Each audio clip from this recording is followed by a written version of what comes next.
Hello, everybody. I'm Chris, the sleepy new dad. Welcome you into the 10th episode. Made it to double digits of the Fuzed Relativity podcast. The dude, how are you doing this evening? Dude is doing good. Of course, you referenced Big Lebowski, one of the best movies ever. If you haven't seen it, it makes you want to go bowling. So, And John, how's it going? How are you?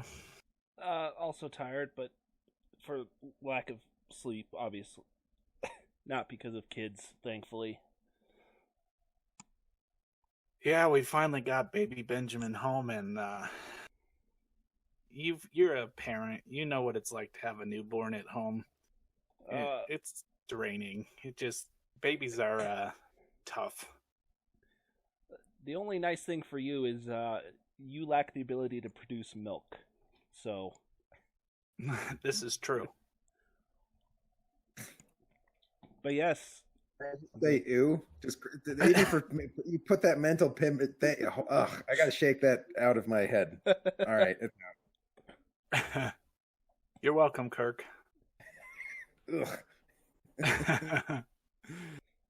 Well, guys, I'm going to toss the baton over to John this evening and let him kind of steer the boat because I shouldn't be driving.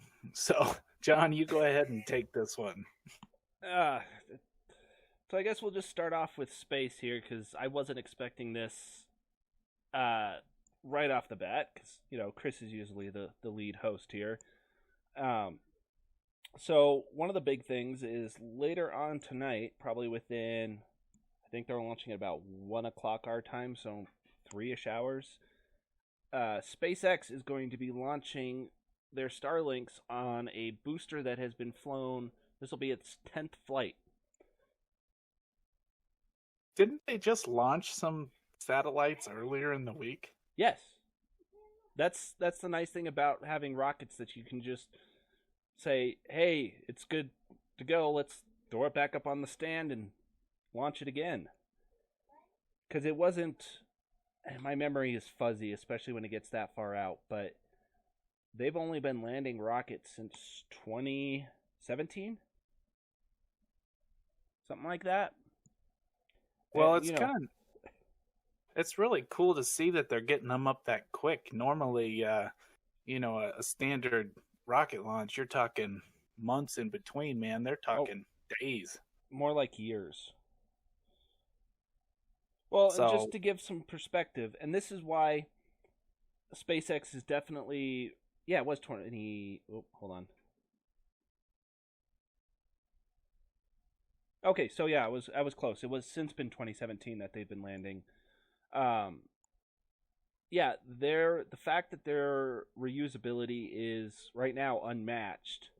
The closest competition would be Jeff Bezos' Blue Origin, which so far technically has gone to space, but at the same time technically hasn't. What the hell does that mean? You technically go to space.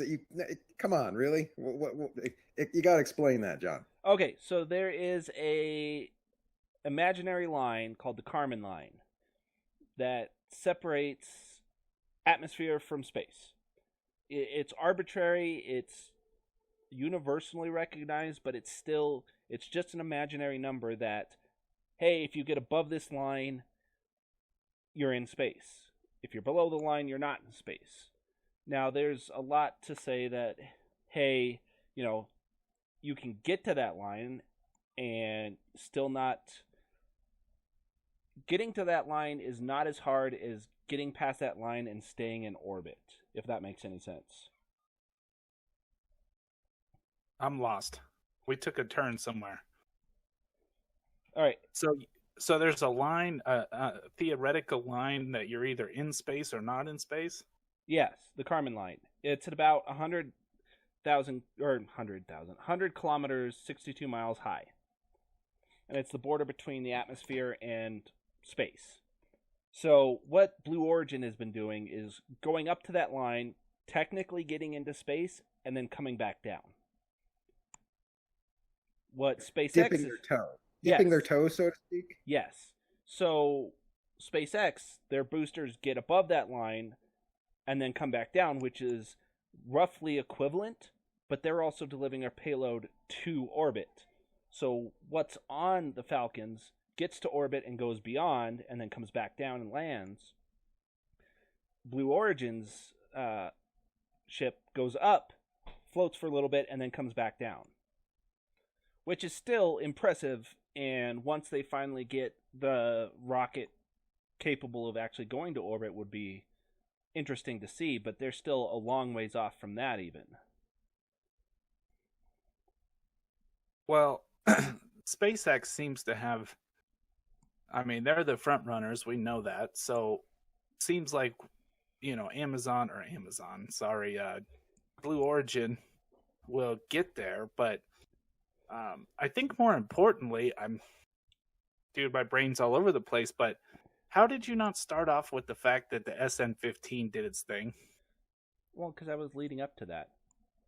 I think SN-15 landing is very impressive and kind of comedically timed, but I think the fact that they are launching a booster for the 10th time is a little bit more interesting. So I don't know if you saw that, Kirk, but yeah, SN-15 managed to go up, do its little maneuver, and then come back down and land without. It was the first time it did it. It was the 5th time. Was that right? I think it was the 5th. Yeah, it would have been the 5th attempt. Yeah. I heard next they're working on parallel parking, which is that everybody sucks at that. Well, and see, the funny thing is, a lot of people assumed that when SN-15 landed, they were going to land, take the rocket back to their hangar, and completely disassemble it. Take apart everything, see what was working, what wasn't, see what held up, what didn't. They're not going to do that. Elon Musk, the day after it landed, was like, yeah, we're probably going to refly it here soonish, which means that they're going to potentially put it back on the stand. I haven't looked at any of the live streams from today, but they're going to take it, put it back on the stand, and potentially send it right back up. I heard Elon Musk is a big fan of short circuit, so no disassemble, and that's why they're doing it. Come on, short circuit. Come on, everybody. Here's how you want to know how bad Short Circuit 2 was. It contained the phrase "couldn't even get Steve Gutenberg." That's bad. What? We're Gootless. We got nothing. That's a bad movie. What were you gonna say, Chris? I was just gonna say that I watched the video of that SN-15 while I was in the hospital, and dude, that was so cool seeing that thing fly in the air. Well, and just there were so many interesting and fascinating parts about it, like the thrust vectoring on the engines, and how I'm sure it's hard to describe, but when it made that kind of upside down V as it was landing, and they kind of evened out. Yep. That was, we've been doing thrust vectoring in rockers for a long time. The shuttle had all of its engines were thrust vectored, but just the fact that they can vector that much is very impressive. And now, John, was anybody actually in flying it, or is this done remotely? No, this is all done remotely, mostly because I doubt you could. Oh, I take that back. I am willing to bet you could find people that would want to go up on it, but I don't think the regulators would quite like the first one to go up. Yeah, let's land one first, and then let's put people in it. Yeah, that makes that completely checks out with me. Yeah, and Kirk, did you see the video? I don't know if you answered that or not. I don't think so. I think I saw like a photo, like just a picture, but it was just like a still photo. I didn't see a video. And the video is amazing as it is still. A lot of it would have been better if there hadn't been such a low cloud layer. Well, I was just going to try and describe the scene to Kirk a little bit. this thing, when it goes up, it shoots up into where, 10 kilometers, I think, is where it goes. And Yes. then it kind of goes horizontal, and I saw it described as it belly flops back down. And that kind of slows it down a little bit. And then when it gets close, it uses the engines to kind of vertical itself again. It's really quite the video. It's worth looking at. And okay, I'll check that out. It belly flops is because traditional, well, I can't even say traditional, because the only rockets that come back into the atmosphere right now are well, I was going to say just the Falcon 9s, but we have one that's potentially coming back in that's, not so happy.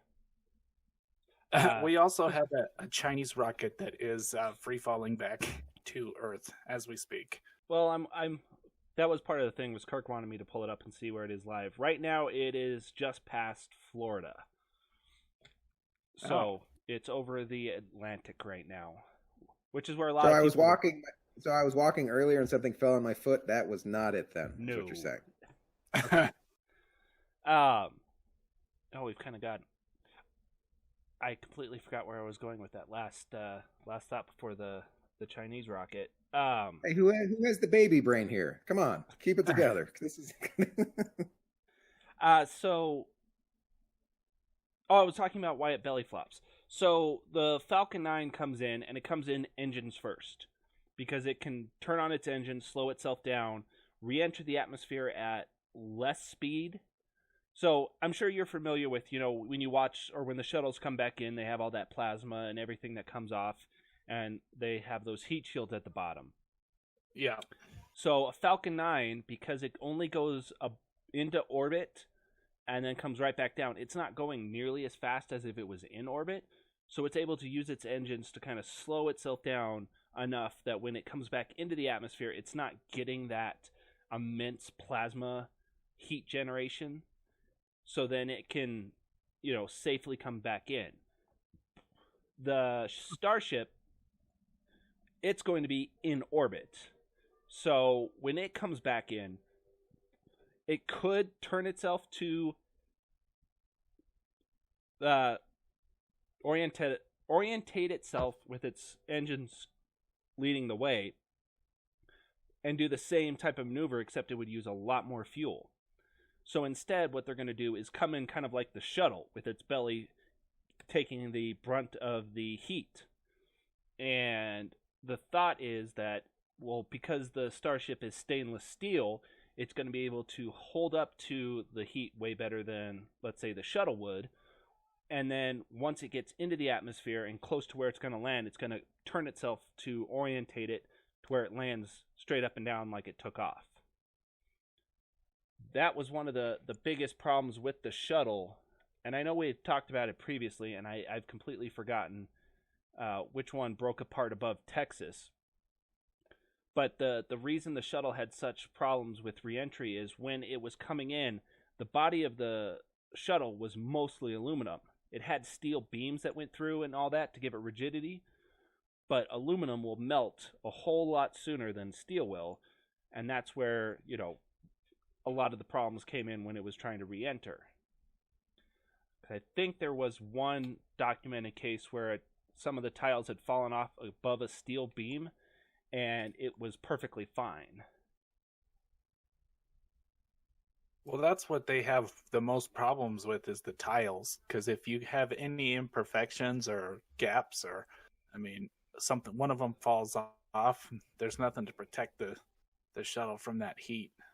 Well, and that's why they had to be replaced every single time, and that's why, in essence, it was not looked on favorably. Which is kind of what I wanted to rant about a little bit today, but let's talk about... One more SpaceX thing. They were in the news a lot this week. They had that... the Dragon capsule that came back from the ISS and successfully splashed down and was, nobody got hurt. Which is always ideal. Yes. So And they're it kind of splashed taking up. down. Did it have a little splash? Because if it's a big splash, the judges don't give as many. I'm not sure that Elon is going for style points, but maybe. All right, maybe next time cannonball. Okay, he went for the traditional cannonball. He's going to work for the smaller splash later. Yes. Okay, John, continue. What were you talking so about?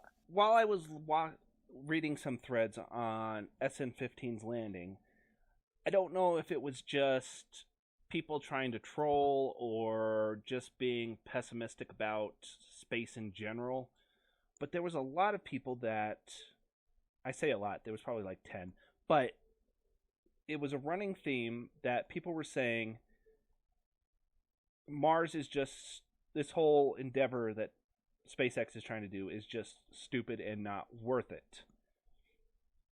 Like, there was some that were saying, like, Musk plans to get to Mars by 2026, I think it's 2024 or 2026, one of those two. And a lot of people were saying, that's not going to happen within the next 20 years. And I completely disagree. The whole point of SpaceX and Starship was to go to Mars. Musk is doing this to go to Mars. Is it for tour? Is it tourism is the main thing? No, it's to set up a colony. And I ran into the same thing when I was really into the Ingenuity, that people were like, this is the dumbest thing. Why are we on Mars? Who cares? You can't live there. It seems some people just don't want to maybe see it, or they just want to not go there. Well, and I run into this a lot with in space in general, it seems people are very pessimistic about space. Like, if you bring up any sort of topic of like faster than light travel, right now, yes, the physics say, hopefully that wasn't someone disconnecting. Says the stream has ended. Yeah, I think the stream went down. Oh, mine went down. Okay, sorry. There we go. So you'll run into a lot of people saying that under the constraints of current physics, faster than light travel is absolutely not possible. And they will defend it up and down, saying you cannot go faster than light. Even though there's been current research that says, we don't quite know, we know physics right now. We have a current grasp of physics. But it seems like almost every week something changes. And that, once they thought that, wormholes, yeah, sure, they're possible, but they would take a ton of exotic matter that we don't know exists, and a ton of energy, more energy than the sun would create. And then they've walked back and said, well, it might not take more energy than the sun create, but it would take more energy than the Earth can produce in a day, or, a year, or whatever. The problem is, yes, right now we have a good understanding of physics, but we don't have the complete knowledge of physics. There is so much we don't know, and people will hold on to the fact that, as of right now, this is our current understanding. Nothing else is possible. Which I find is just I don't think it's a very good way to go about thinking about physics. If you sit there and say, this is currently not possible, it will never be possible, you're likely not to change your attitude if it turns out that, hey, no, it's absolutely possible. Can I throw out the theory that I think it seems to me the big dividing line, because physics is so complicated. I bet there's a small percentage of people that actually understand the physics and can have opinions about it. So to me, and this is just my 2 cents, it seems like the big dividing line is if you grew up a sci-fi fan, you totally get it. You're on board. You want it to happen. If you are not a part of the sci-fi world, it seems like La La Land. It seems like fantasy world. I mean, does that connect with anybody? You could absolutely be correct. And I don't know where Chris stands on this, because I know Chris wasn't nearly into as much sci-fi as I was. No, I don't like. Sci-fi wasn't really my thing, but I like space, and I like, talking about going to Mars. I think it's cool, and I think it's crazy that we put a helicopter on Mars. I just think that there's a maybe like new things are scary, right? So if we start all of a sudden going to Mars and making colonies, and there's a lot of kind of what I see as far as like, well, we don't know what the repercussions of that is going to be, so why are we even trying it?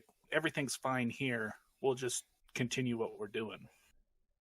But well, no, I absolutely see where you're coming from, and I think that's part of the, like what Kirk was saying, is there's a divide of people that want it to be one way and people that are accepting of it to change.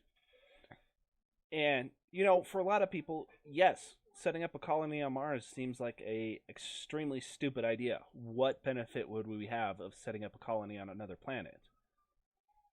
Other than, the potential A, research, B, well, it's just in humans as a species. I mean, even if you go back in history and look, humans have always been explorers. Like, if it wasn't for that fact, there wouldn't have been people that crossed the ice between Russia and Alaska to get into North America. Right, or got on boats and found other continents. Right, there's that. We don't know where we're going, but we're just going to go look. So that is definitely a human, in the human DNA, it seems. And I think that's a big part of wanting to go to Mars. Like, now I'll pose this question, and I'll pose it for the chat too. If you had the opportunity to go to Mars on one of SpaceX's ships, knowing that you would potentially not come back, would you do it?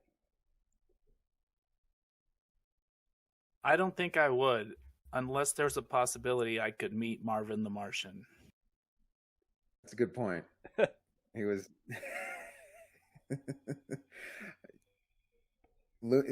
citing Looney Tunes as your thought process is always, that's good. Scientifically sound. I totally support that. So what about you, Kirk? Okay, so if we're going exploring and I can go explore, but I can't get back. Yes. Or the chance of you coming back is slim.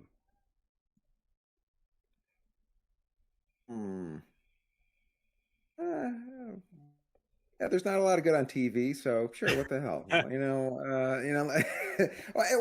I guess basically if information could be sent back and it could help the next person, like if you're just going out to space and then it doesn't benefit anything, then I don't think it would be worth it just to say I did that. But if you do it and then it helps further something, I could see getting behind that. See, because I fall into the opinion that I would absolutely go 100%. No matter what. Okay. All right. Now, obviously, this complicates things because, I have a kid and a wife and all of that stuff. And it's not something that I would say if SpaceX opened up calls for, hey, be on our first group of 100 starships that are going to Mars. I wouldn't do that. No. But if it came down to the fact that I was, 70 and they said, all right, here is, do you want to go to Mars to help out the colony? I would absolutely go then. You have less to lose because there's less time. So yeah, it's just sort of a sliding scale. You're kind of weighing it and like, okay, I maybe have a couple good years left anyway, so there's not that much of a down thing. My kids are grown, they're taken care of, so that makes sense. See, and even Elon has said that if he was, if it came down to it, when he's 70 years old, he will be the one. He'll go to Mars just for the, See, and I'm like that because when I think about it, I'm like, if I had one goal in life, is I want to go to space. I am such a space fanatic that I would love just to go to space, even if I have to figure out a way to buy a ticket on Blue Origins or save up to go to, take a starship up to whatever orbital hotel is up in the atmosphere or up in space in the next 20 years, I will absolutely try and do it. Because I was already given a invite so that people could get away from my smell finally. Oh, people are I heard there's a GoFundMe to get Chris on the next spaceship to get him out of here, is what I heard. Sorry, I had to get that one out. I was beating you guys to the punch today. A preemptive strike on yourself. I like it. But I mean, that's where I see things, and that's why when I see people that are pessimistic or, saying there's no way there'll be a Mars colony within 20 years, I just don't agree. The biggest hurdle we've had so far is we don't have, and let me rephrase that. We have the technology to get there. We just don't have the technology to get there en masse. Like if we took, well, I can't even say Artemis, the Saturn V's, and we loaded them up with stuff to go to Mars. Yes, we could send people, but it would be like 2 or 3 people at a time.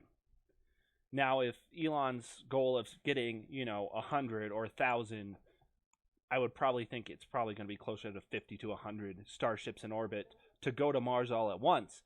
I can absolutely see that happening within the next 10 years.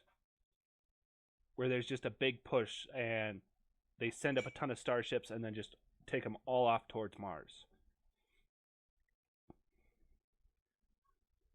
Actually, when I hit 70, I'm just going to start watching Space Jam. Is that close enough? Well, Space Jam 4 will be out by then. So I was going to say, that's what Elon Musk, when he's 70, he's going to remake it. There's going to be a sequel, is what he really meant. It was a misquote. well, yeah, that was my rant about the pessimism surrounding space. I think there's just so much more we can do in space, and we're only getting started. It's definitely a bummer to see people so down sometimes. Like, you're just like, come on, guys. I mean, and granted, it's been like that forever. We just have social media now, so it's a lot easier to see people be, And it seems like people are a lot more willing to badmouth things, and nobody wants to say, I like that, because then they can get slammed. So, but if you just, if you like a band and then, oh, that band sucks. And so it's like, oh, you like space? Oh, that's lame. I think that's really an attitude of a lot of people. But I do have some Ingenuity news for the week. We talked about it, that they had increased the mission time for the little helicopter. And they sent back the first audio recording of the helicopter flying this week. And it was kind of cool. There was, you really only just hear some weird humming. Yeah, but that's to be expected. Yeah, with the atmosphere being so thin, sound doesn't travel as well, and it's hard to really pick things up the same way we would hear them here on Earth. Still pretty cool, though. Mars is far away, and we're still getting audio. So, well, it's only about a 20-minute-ish information trip. Yeah, but sometimes my Wi-Fi doesn't work, and it's 10 feet away, so... Speaking of Wi-Fi, sorry, Chris, you brought that up, and I just thought about it. I know why our streams have been a little lackluster, and I can't fix it.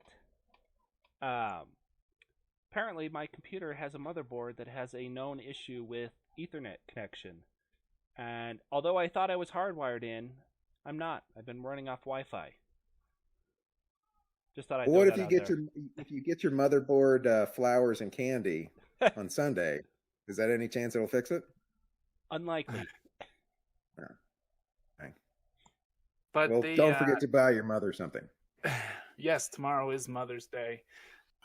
So to all the moms out there, happy Mother's Day. Thanks for everything you do. And the Ingenuity is it flew its first one-way trip this week. So it didn't fly somewhere and come back. It's actually scouting out new landing areas and being a scout vehicle for the Perseverance and future potential missions to see, hey, let's go here because it's a nice, easy place to land.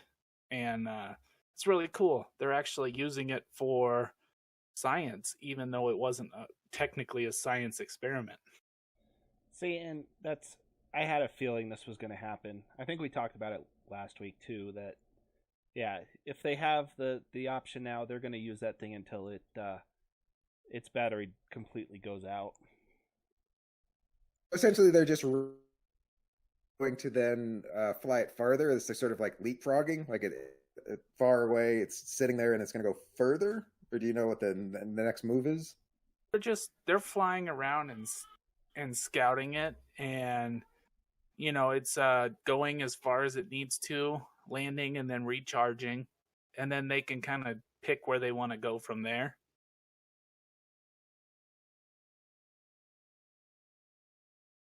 So basically, yeah, it's just playing leapfrog, essentially. Okay. Well, that's all that for the Ingenuity. I'm pretty excited about it, especially to see where it goes from here and what kind of pictures it throws out at us. Yeah, that'll be very interesting to see. But John, I think let's go into Kirk's Corner for the week. All right. All right, we're going to the corner. Oh, speaking of pictures, by the way, are there any pictures of the new baby, of the new tyke, or are we teasing him for later? Yeah, we'll save that for later. Like I said, my brain's not functioning 100%, so. Okay. All right, let's check out Kirk's Corner. What do we got? Well, once again, not a glass of water. It looks like is that a wine bottle? Sure. I feel like you're fairly dehydrated by now, Kirk. Honestly, with the lack of water, I'm parched. It's the only way I could say it. And then, there's a goose. We got a goose there. So anybody who lives in the Colorado area knows the lovely geese that do not get out of your way. And actually, I've noticed I've seen some goose babies. Speaking of Chris's babies, that they're starting to hiss and protect you from their little chicks. I think that's what they call baby geese, right? Chicks? Or is that sexist? I'm not sure. I think they're goslings. Yeah, that sounds more right. Like the actor. All right. So they're the dreamboat actors running around crapping green everywhere. That's odd. That's an odd combination. All right. Well, so I figured for Kirk Corner, in honor of Chris having, I had baby on the brain, so I had some baby jokes. So here we go. So in honor of Chris's new baby, Ben, we got some baby jokes. So I start with I saw something so adorable the other day. I saw a mom feeding her baby. It was so she was doing the airplane thing, when they go, "Here comes the food." Brrr. The odd part, she was breastfeeding. Okay. So that was, she had Goodyear tattooed on her boob. That was odd. She nicked it on the corner of a table and exploded. Oh, the humanity. But that was odd. And so you guys are both parents, so you've had kids. So I had a question about breastfeeding. First of all, I felt bad for the mothers during the pandemic who were trying to socially distance while breastfeeding, because their aim had to be really good. You know what I mean? From 6 feet away, the babies were hungry. They weren't getting any milk. You had to be a milk sniper. Another thing, the breastfeeding. If the mom is right-handed, does that mean her right breast is dominant? You know what I mean? Can she only go to her right, or can she be a switch titter? Boom! Come on, that was a baseball breastfeeding joke. Seriously, come on, everybody. That was specifically for Chris. Also, too, Chris, I just want to let you know, I know you've had a baby before, but if your baby starts throwing up, it does not mean it's bulimic. Okay, it's just it hasn't figured it out yet. It hasn't digested it. It'll get it down eventually, but. And also, by the way, the Bulimic Babies is a great punk band name. When I go back to playing music, punk band, the Bulimic Babies. Nobody take it; it's a good name. So what else do I got here? Oh yeah, by the way, Ben, when your older sister has a baby and you become an uncle, I'm going to call you Uncle Ben, and you won't get it, but I will do it every time. So just don't worry about it. It's funny to me. It'll make me laugh. It'll confuse you, and you won't have to care about it. But because Uncle Ben, he got canceled, right? There's no more Uncle Ben? I think Anybody? so. Yeah, I Is think that right? he did. Okay. Yeah. That's too bad.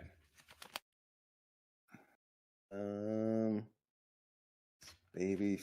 Oh, and by the way, I just want to say baby fat shaming is way over the line. You don't want to do that, okay? They're babies. They're supposed to have some fat. That means they're healthy. So no liposuction for your babies, people.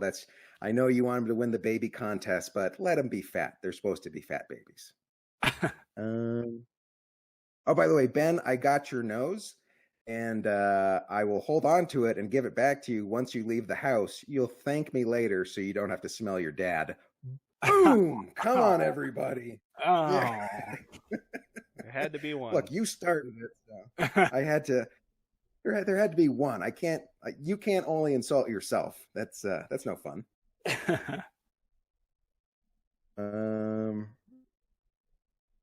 I think that might be it. Yeah, it's just other than I really want to know the breastfeeding. Are they, because if you can use your right and your left hand, you're ambidextrous. So, if you can go to either breast, are you ambibreasterous? All right, that was a stretch. That was the last one. I apologize for that one. All right. Well, that was pretty good, Kirk. You had some gems in there for your baby related Kirk's Corner this week. Thank you. I personally switch titter. I thought of that, and I'm like, I have to use that somehow. John, good luck creating his corner next week. That's a no. Keep it clean. Yeah, keep it clean. Come on. All right. Well, John, what else do we got to talk about this week? Like I said, I'm not steering the boat well, so you're taking charge here. I was thinking I had a hypothetical for automation. So your big thing with automation is that it will get rid of a lot of jobs, correct? Yes. So I don't know how best way to describe this, but more of I'm trying to think of a good way to describe it. It's more of a hypothetical. So what would you say is the most important thing to someone that is 20 to 40?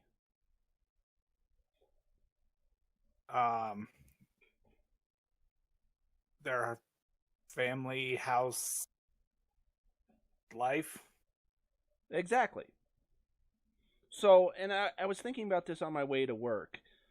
Why, as a population, do we put working as the number one priority between, from the time we graduate to essentially, 65 nowadays, 65, 70, when, the family is arguably the most important part of any one person's life. Well, I think a stat is like the people having babies is dropping. So Chris, you're throwing off the curve. So other than Chris, people are not having babies anymore. And I think the number one reason is because, like they said, this is the first generation that's going to do worse than their parents. And I think people are having the thought, at least I am, that I can't afford this. So I think that's why people are focused on jobs, because you're supposed to earn enough money so then you could even think about having a family and then finding a house. So, but without a stable, good paying job, you're like, well, I'm just going to be in debt forever. The Idiocracy opening. Pretty much. But I mean, I wouldn't say, population is obviously stagnated and is either going to fluctuate about where it's at, because like me and my wife, we've had 2 kids. That's probably all we're going to have. I'm assuming, Chris, you're about the same way with yours. That is correct. So there's no massive influx of kids.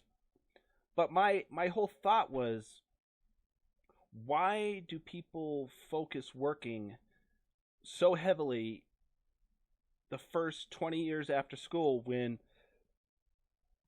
arguably that's the peak, the prime of your life is 20 to 40. Well, I see where you're going with this, but the problem I have with what you're saying at this moment seems to be my guess is your point is that if you could have people not work and enjoy the prime of their family unit and robots could do the work, then what's the problem with that? Am I correct on that? Kind of, yes. And like I said, this is just all hypothetical. I was thinking of it on my way to work on Thursday. Yeah, and the thing is, I feel like people need focus. They need to have something, even if it's a crappy job, they need to have that as a balance. Otherwise, if it's just you're living at home and maybe you're making money, but that's your life, is just your home life, then that kind of becomes maybe like your job. And then where are you going to go? There's like sort of idle hands are the devil's tool. And also too, if you're not working, I think a lot of people get almost like a second family. Because I mean, if you have a job and you work, you're almost spending more time with the people you're working with than with family. So it's one less social interaction. Oh no, I agree. And like I said, I'm not advocating for this. It was a hypothetical that popped up in my head about automation.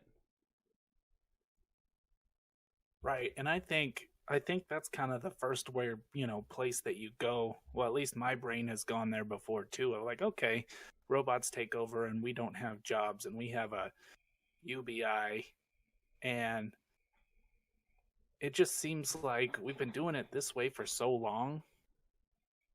That's going to take a long time for anything like that to crop up. No, and I agree. But bringing back to what Kirk was saying with, free time, like the amount of stuff I could potentially do if I wasn't having to work, because let's face it, working 8 hours a day is kind of a little soul crushing. It sucks a lot of I don't have a job right now. I'm with you. When you work, most of your day is your time is gone. So it does focus you when you're not working, but 8 hours of your day are just taken away, not talking about even a commute or anything. So as a artistic person, you're kind of like, if I'm not working, I have time to actually do what I want to do, which is a lot more enriching than a soul crushing job, which I've had plenty. Well, and that's just it. Like, I like my job to an extent.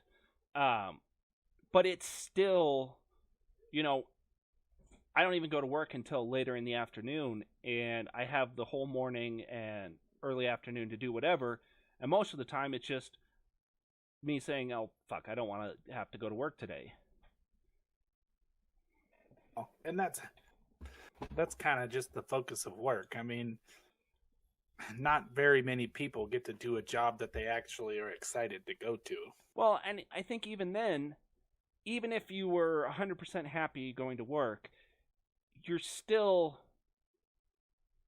there's that buffer where even if you love your job and you go to work and you do your 8 hours and come home, there's still that buffer where you have to decompress from work and you have to, switch gears before you can even get back into, or, get into your own personal projects. Yeah, you need a palate cleanser. It's hard to come straight home from work and start to do something productive right away. You need sort of a decompression period for sure, or just a relaxation part. Something to let your brain just focus. That's where like the garbage, a video game or something kind of brainless or mindless, just to let your brain almost rest. I would have to think. Yes. But yeah, I see where, and it's an interesting thought, just, because yes, most people, if you polled them, would probably say, hell yeah, I would like to have more time sitting at home doing what I actually want to do versus going to my crappy job. But see, and this isn't even something that I fall into the category of, because healthcare in general is going to be one of the last potential places that could even be automized. Like, there are some parts that absolutely could, or where you could automize it to a point where a person is no longer, where it would have taken 2 or 3 people, it only takes 1. Sure, that could definitely happen. But healthcare as a whole is not going to go to robots anytime soon. Do you think it could be streamlined but not completely overtaken? Yes. Like, so the work shrunk but not erased. Yes. Like, and I can throw out an example. I'm sure most people are familiar with a CAT scan. Now, typically, a CAT scan will require 1 tech and the patient. And then you have the nurses and all that stuff that are... I guess I'm thinking ER because outpatient would still be different. But you have, the tech and the patient. And if you're dealing with an ER patient, then you also have nurses. Well, what if you took out the tech and then just had the, nurse put the patient on table and say, have it all connected to the computer, and the computer does the job instead of the tech. That's about the only case I could see where it is potential to put automation into a hospital. Well, not the only one, but the only one that I can think of at the moment.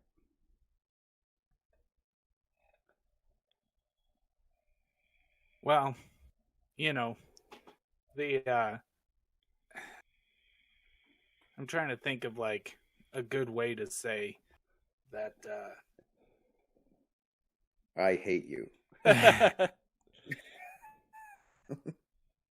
I'm so against the automation thing. I can't even follow the conversation very well because I'm like, man, I don't want robots to take over. And see, and that was part of the other thing I was thinking of, because if Domino's is successful with its Noid, push of the autonomous delivery machine for pizza, it is going to snowball extremely quickly to other sectors of retail. Because I've been thinking about this a lot the last week, especially after all of our discussions of, although cities seem busy, like if you go to any strip mall, sure, there's nail salons or, hair salons and whatnot, but the vast majority of them are all just retail spaces where you go in to buy stuff. Sure. I could see it if Domino's is successful. More companies are going to quickly follow suit with autonomous delivery vehicles for products. And like I had... Well, brick and mortar stores are going away anyway because everyone's ordering online. So, it seems... Well, to me, it seems like it's like the corporations would then crush the mom and pop stores, where the mom and pop stores are... I can't imagine them having the cash to buy one of these things. So all the corporations might get it, but every mom and pop place they're going to be the lone brick and mortar stores. And it seems like the only people that would go are just retro people, like the hipsters that think it's ironic to actually go into a store. Well, and yeah, you're not entirely wrong with that, because there will be physical stores. Like Chris has already said, he would prefer to go to a store than to have something delivered. I think Chris is a dying breed. I think people are getting lazy and they don't want to leave their house. Well, not that Chris is dying. I don't want Chris. He smells like he's dying, but he's not dying. 2 in a row. All right. Thanks, Kirk. But like, I can definitely foresee it happening. Amazon could absolutely change its model to where you schedule your delivery, saying that, hey, I'm going to be home at this time, and then you have to go out and get your Amazon packages out of the back of a van. And even that isn't potentially too far-fetched. Because if they had a van the size of... Now, obviously, the biggest hurdle would be that you're not if you had to kind of do an Amazon locker in a van and go up to the van and, use your phone to unlock it and then take your stuff, there's obviously going to be kinks and flaws and stuff like that to work through. But well, and can we just talk about the creepy factor first of all? Like, hey, everybody, come to my van. I got something for you. That just is that's horrible. That's just stop right there. No, it's a bad message to send to kids. Especially if candy's written on the side. Yeah. Yeah. Yeah. But I mean, come on, Amazon. That's creepy. But the fact, and I don't know why I've been thinking about this, but you could have vans driving around that have, especially take a look at Walmart. Most people who would order from Walmart, you're going to order cold produce or cold food and whatnot. All those vans could be refrigerated, and they could be out on the road for hours and hours and hours before they get to you, and your food would still be good. Whereas now the biggest limiting factor is if, you order a bunch of ice cream and you want it delivered, that delivery has to get to you by the time, while your ice cream's still potentially cold. If you had a refrigerated or, mostly refrigerated van delivering stuff, it could be out on the road for hours before it ended up, to you. And I'm also going to assume that the cost of these vehicles, especially if Domino's succeeds, they'll probably not be all that expensive. Well, wasn't Domino's before the self-driving? Weren't they supposed to do something like, "Hey, my car is an oven"? Or wasn't that something they did? So would that be a part of it? So their cars would be like heated, so it keeps the pizza. Like you said, like you can send out 8 deliveries, but if the car is heated, then it'll for everybody, just like the ice cream, but in reverse. I would assume so. And not to mention, they can pretty much build those vehicles with robots. So yeah. Well, and that brings up another topic I was going to talk about. Automation's been happening for 100 plus years now, and it's something that is continually fought against, but we continually lose. Like if you look at I was going to say Harrison Ford, but that's not the right one. What's his name? Henry Ford. Henry Ford. Harrison Ford and the famous Get Model off T. my plane. Not that guy. Okay, all right. But Henry Ford, when he brought on the assembly line, there was protest because it reduced the amount of jobs, because it in and of itself is automation. It's something that as a population we've been continually fighting against but losing. And I just don't see the trend changing, unfortunately, to the point where now robots are the biggest factor in this.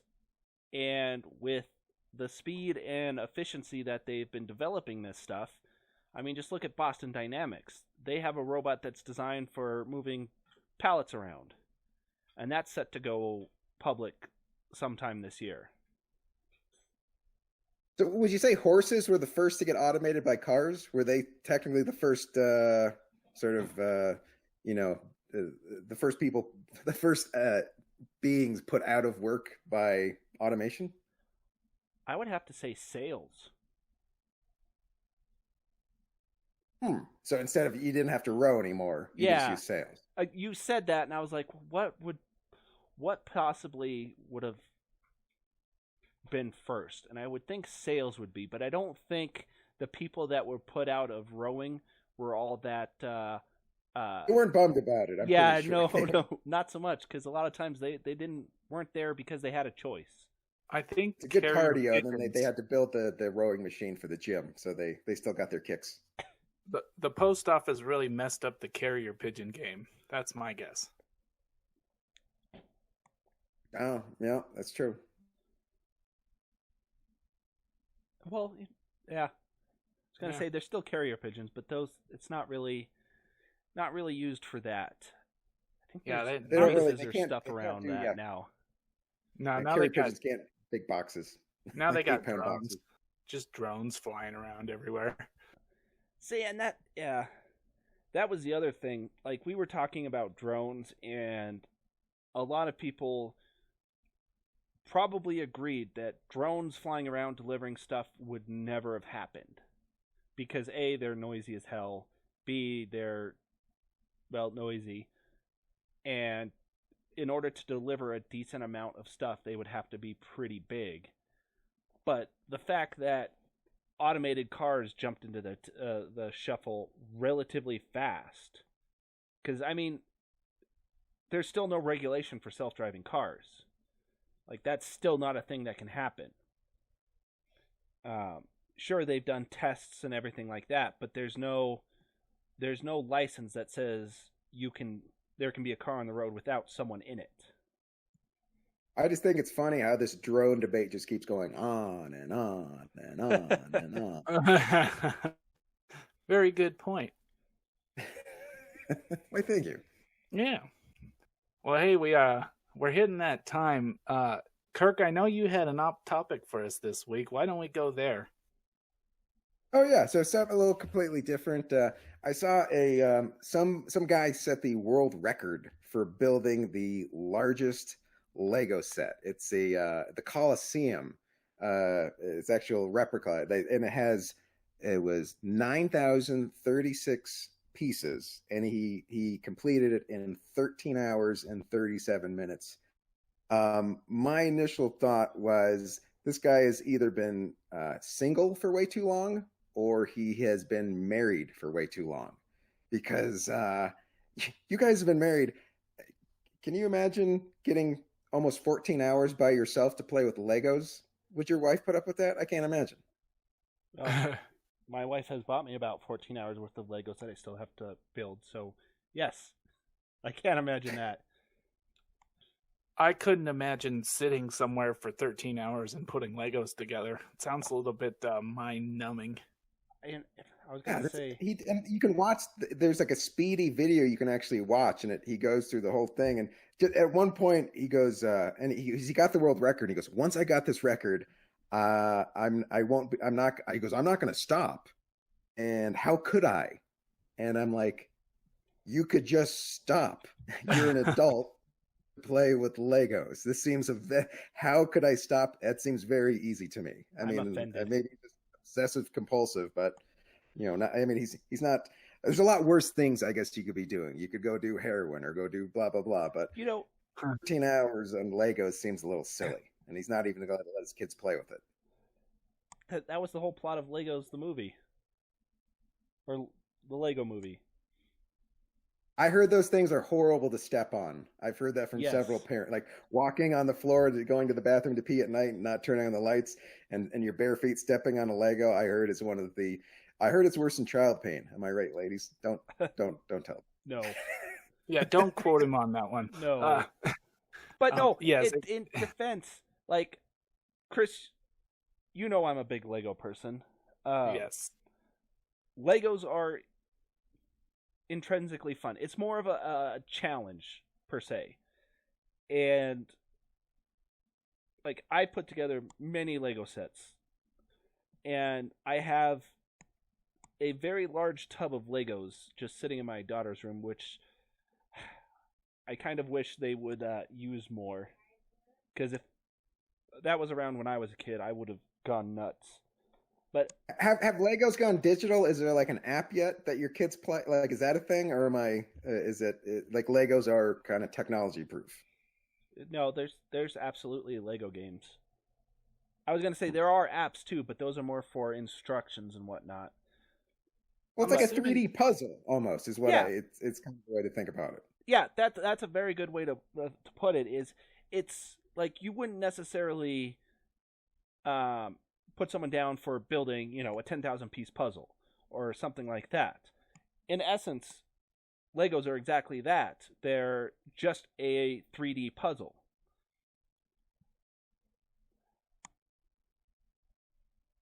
Well, I don't care for Legos, so I'm on Kirk's side.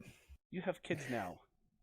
Just wait. I know, and I have Lego blocks in my house, and I step on them all the time, and they make me mad. So I would assume they're the big ones.